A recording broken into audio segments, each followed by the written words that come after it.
Video like जरूर कर लीजिए और ऐसे वीडियो लगातार फ्री में पाने के लिए चैनल को तुरंत सब्सक्राइब कर लीजिए और बेल आइकन को जरूर टैप कर लीजिए ताकि आगे भी सारे वीडियो आपको मिलते रहे। यूट्यूब में फॉलो करते हैं तो प्लीज ये वाला फ्री टेलीग्राम चैनल जरूर ज्वाइन कर लीजिएगा। सारे नोटिफिकेशन सारे अपडेट यहीं पे आते हैं, ध्यान रखिए। नमस्कार दोस्तों, एग्ज़ाम प्रिपरेशन में मैं प्रियंका एक बार फिर से आप सभी का स्वागत करती हूं और आज की क्लास में हम लोग डिस्कस करेंगे सुप्रीम कोर्ट के बारे में पढ़ रहे थे और कॉलेजियम प्रणाली समझेंगे।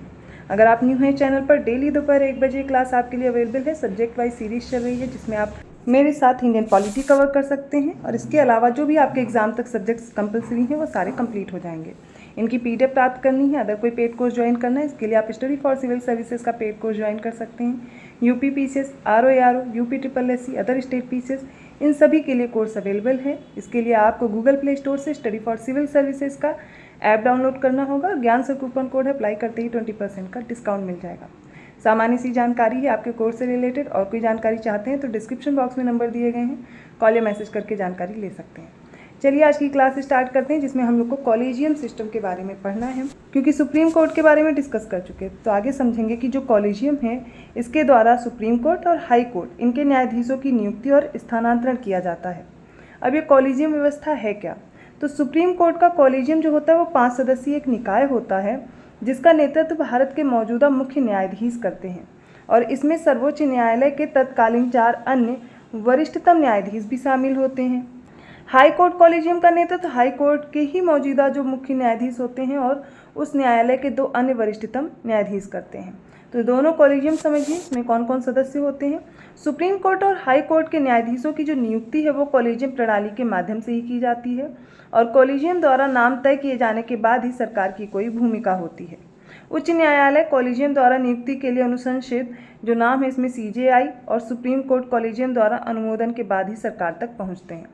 इस पूरी प्रक्रिया में सरकार की भूमिका इंटेलिजेंस ब्यूरो IB द्वारा जांच कराने तक सीमित है और वह भी तब जब किसी वकील को हाई कोर्ट या सुप्रीम कोर्ट में न्यायाधीश के रूप में पदोन्नत करना होता है। तब सरकार कॉलेजियम की पसंद पर आपत्ति दर्ज कर सकती है और स्पष्टीकरण भी मांग सकती है, लेकिन अगर कॉलेजियम उन्हीं नामों को दोबारा अनुमोदित करता है तो सरकार उन्हें ही नियुक्त करने के लिए बाध्य होती है। कॉलेजियम प्रणाली संविधान या संसद द्वारा प्रख्यापित किसी विशिष्ट कानून में निहित नहीं है, बल्कि यह सुप्रीम कोर्ट के निर्णयों के माध्यम से विकसित हुई है। अभी जो कॉलेजियम प्रणाली की पृष्ठभूमि है उसको देखते हैं। तो प्रथम न्यायाधीश मामला आता है SP गुप्ता केस 1981 में। इसमें निर्णय दिया गया था कि न्यायिक नियुक्तियों और तबादलों पर भारत के मुख्य न्यायाधीश CJI जिन्हें बोलते हैं, इनकी सिफारिश की प्रधानता को तार्किक कारणों से अस्वीकृत किया जा सकता है। इस फैसले के बाद अगले 12 वर्षों के लिए न्यायिक नियुक्तियों में न्यायपालिका पर कार्यपालिका को प्रधानता दी गई। इसके बाद दूसरा न्यायाधीश मामला आता है 1993 में। इसी निर्णय के बाद सुप्रीम कोर्ट ने कॉलेजियम प्रणाली की शुरुआत की थी, यह मानते हुए कि न्यायाधीशों की नियुक्ति के संबंध में सुप्रीम कोर्ट के जजों की सिफारिश का वास्तव में मतलब सहमति से है। नियुक्ति के संबंध में CJI सिफारिश को व्यक्तिगत राय न मानकर सुप्रीम कोर्ट के 2 वरिष्ठतम न्यायाधीशों के साथ हुए विचार विमर्श का प्रतिफल माना जाए। कुल मिलाकर यह कहा गया कि चीफ जस्टिस की राय को सरकार की राय के ऊपर तरजीह दी जाए। तीसरा मामला होता है तृतीय न्यायाधीश मामला 1998 में।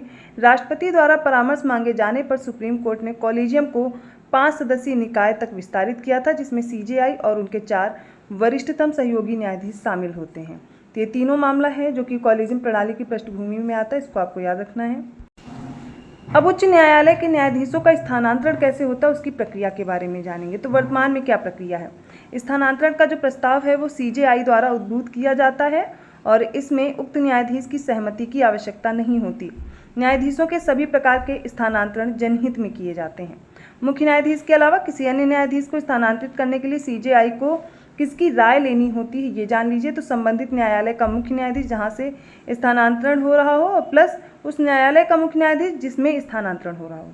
एक या अधिक सुप्रीम कोर्ट के जो न्यायाधीश हो सकते हैं। इसमें लिखित रूप में व्यक्त किए गए विचारों को 5 सदस्यों के पूर्ण कॉलेजियम द्वारा विचार किया जाना चाहिए। इसमें CJI सुप्रीम कोर्ट के 4 वरिष्ठतम न्यायाधीश होते हैं। स्थानांतरण की सिफारिश पहले केंद्रीय कानून मंत्री करते हैं, फिर प्रधानमंत्री, फिर राष्ट्रपति को भेजी जाती है।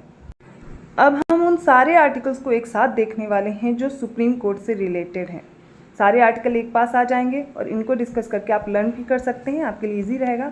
वैसे मैंने आपसे पहले भी बोला है, जैसे ही इंडियन पॉलिटी की क्लास कंप्लीट होगी, सारे चैप्टर्स कंप्लीट हो जाएंगे, पूरा सब्जेक्ट, तो उसके बाद एक वीडियो मैं ऐसा देने वाली हूँ जिसमें सिर्फ आपके सारे आर्टिकल्स होंगे और वो बेहतर ढंग से उसी वीडियो में कंप्लीट कराए जाएंगे और वीडियो को आपको उसी में लर्न हो जाएंगे सारे आर्टिकल्स। आपको अदर कोई मेहनत करने की ज़रूरत नहीं रहेगी। लेकिन उसके लिए अभी जो आप पढ़ रहे हैं उसको रिवाइज करते रहें, उसको ध्यान से पढ़ते रहें, तो आगे समझ में अच्छे से आएगा और एग्ज़ाम तक आपको अच्छे से याद हो जाएगा। तो पहला आर्टिकल है 124, इसमें उच्चतम न्यायालय की स्थापना तथा गठन का प्रावधान है। दूसरा है आर्टिकल 24A, इसमें राष्ट्रपति न्यायिक नियुक्ति आयोग NJAC जो कि निरस्त किया जा चुका है वो दिया गया है। ये भी निरस्त है। 124B, इसमें राष्ट्रपति न्यायिक नियुक्ति आयोग के कार्य दिए गए थे, ये भी निरस्त है। अब आ जाता है आर्टिकल 124C, ये संसद की कानून बनाने की जो शक्ति है वो दी गई है। आर्टिकल 125 में न्यायाधीशों का वेतन इत्यादि है। आर्टिकल 126 कहता है कार्यकारी मुख्य न्यायाधीश की नियुक्ति, इससे संबंधित जो भी प्रावधान है वो आर्टिकल 126 में है। आर्टिकल 127 तदर्थ न्यायाधीशों की नियुक्ति से संबंधित है। आर्टिकल 128 सर्वोच्च न्यायालय की बैठकों में सेवानिवृत्त न्यायाधीशों की जो उपस्थिति होती है। और आर्टिकल 129 मोस्ट इंपॉर्टेंट है, अभिलेख न्यायालय के रूप में उच्चतम न्यायालय का होना। अगला आर्टिकल है 130, सर्वोच्च न्यायालय के अधिविष्ट स्थान दिए गए हैं। 131 में सर्वोच्च न्यायालय का मौलिक क्षेत्राधिकार है।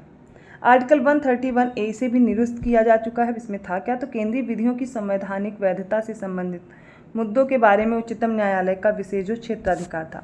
लेकिन 43rd कॉन्स्टिट्यूशनल अमेंडमेंट होता है 1977 में, जिसके जरिए से इसको निरस्त किया गया।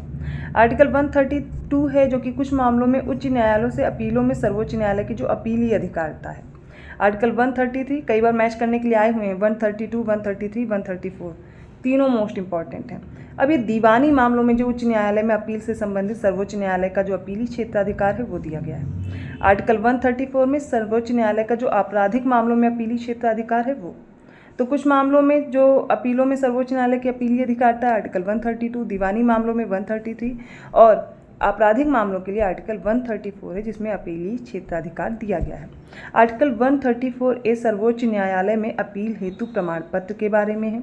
आर्टिकल 135 कहता है सर्वोच्च न्यायालय द्वारा वर्तमान विधियों के अंतर्गत संघीय न्यायालय के क्षेत्राधिकार तथा शक्तियों का उपयोग। आर्टिकल 136 सर्वोच्च न्यायालय द्वारा अपील के लिए विशेष अवकाश। और आर्टिकल 137 है सर्वोच्च न्यायालय द्वारा निर्णयों तथा आदेशों की समीक्षा करना। आर्टिकल 137 है जिसमें सर्वोच्च न्यायालय द्वारा निर्णयों तथा आदेशों की समीक्षा दी गई है। आर्टिकल 138 है सर्वोच्च न्यायालय के क्षेत्राधिकार का विस्तारित करना। आर्टिकल 39 है कतिपय विषयों पर रिट जारी करने की जो सर्वोच्च न्यायालय की शक्ति है वो दी गई है। और आर्टिकल 139 क्लॉज ए, इसमें कुछ मामलों का अन्य उच्च न्यायालयों से सर्वोच्च न्यायालय में स्थानांतरण कराने की जो शक्ति है। आर्टिकल 140 क्या कहता है, तो सर्वोच्च न्यायालय की जो आनुषंगिक शक्तियां हैं वो बताई गई हैं। और आर्टिकल 141 में इसमें सर्वोच्च न्यायालय द्वारा घोषित विधियों का सभी न्यायालयों पर लागू होना दिया गया है। आर्टिकल 142 है सर्वोच्च न्यायालय के आदेशों के साथ अन्वेषण आदि से संबंधित आदेशों का प्रवर्तन कराना। आर्टिकल 143 क्या कहता है, तो राष्ट्रपति की सर्वोच्च न्यायालय से जो सलाह करने की शक्ति है वो दी गई है, इंपॉर्टेंट है। आर्टिकल 144 सिविल तथा न्यायिक अधिकारियों का सर्वोच्च न्यायालय का सहायक होना। आर्टिकल 144A ये भी निरस्त किया जा चुका है। विधि की संवैधानिक वैधता से जुड़े मुद्दों के विस्तारण के लिए विशेष प्रावधान था। 43rd कॉन्स्टिट्यूशनल अमेंडमेंट होता है 1977 में, जब इसे निरस्त किया गया। आर्टिकल 145 न्यायालय के नियम आदि दिए गए हैं। और आर्टिकल 146 में उच्चतम न्यायालय के पदाधिकारी, सेवक और व्यय इत्यादि दिए गए हैं। आर्टिकल 147 में व्याख्या की गई है। तो ये सारे आर्टिकल्स जो भी सुप्रीम कोर्ट से रिलेटेड हैं वो सारे एक पास आपको दिए गए हैं। इसके साथ साथ जो भी कॉलेजियम सिस्टम है वो भी मैंने आपको समझाने का प्रयास किया। अगर वीडियो अच्छा लगा तो प्लीज़ लाइक करना मत भूलिए, चैनल को सब्सक्राइब कीजिए और लोगों को शेयर करते रहिए। अभी मैंने बोला अगर आपको कोई जानकारी चाहिए पेड कोर्स के लिए तो आप कॉल या मैसेज कर सकते हैं। तो ये नंबर्स आपको दिए गए हैं, इन पे कॉल या मैसेज करके आप जानकारी ले सकते हैं। कोई भी टेस्ट सीरीज़ ज्वाइन करते हैं, कोई भी कोर्स ज्वाइन कर सकते हैं, तो उसके लिए पूरी इन्फॉर्मेशन ऐप में दी गई है। गूगल प्ले स्टोर से आप स्टडी फॉर सिविल सर्विसेज का ऐप डाउनलोड करेंगे, सारे कोर्स की इन्फॉर्मेशन है। RO री एग्ज़ाम देना चाहते हैं, UP PCS का जो अभी जल्द ही होने वाला है, अदर स्टेट PCS के लिए फुल स्टडी मटेरियल दिया जाता है। इसमें PDF नोट्स है, डेली प्रैक्टिस कराई जाती है, पेड क्विज दी गई हैं, टेस्ट सीरीज़ हैं, फुल लेंथ मॉक टेस्ट हैं और सेक्शनल टेस्ट भी हैं जो आपके सब्जेक्ट वाइज हैं। तो हर तरह से आपके लेटेस्ट ट्रेंड और पैटर्न को फॉलो करते हुए ही आपका पूरा कोर्स डिज़ाइन किया गया है। इसके अलावा और कोई जानकारी चाहिए तो नंबर आपके सामने दिए गए हैं। मैं मिलती हूँ ऐसे ही कंटेंट के साथ अगली क्लास में, तब तक के लिए धन्यवाद।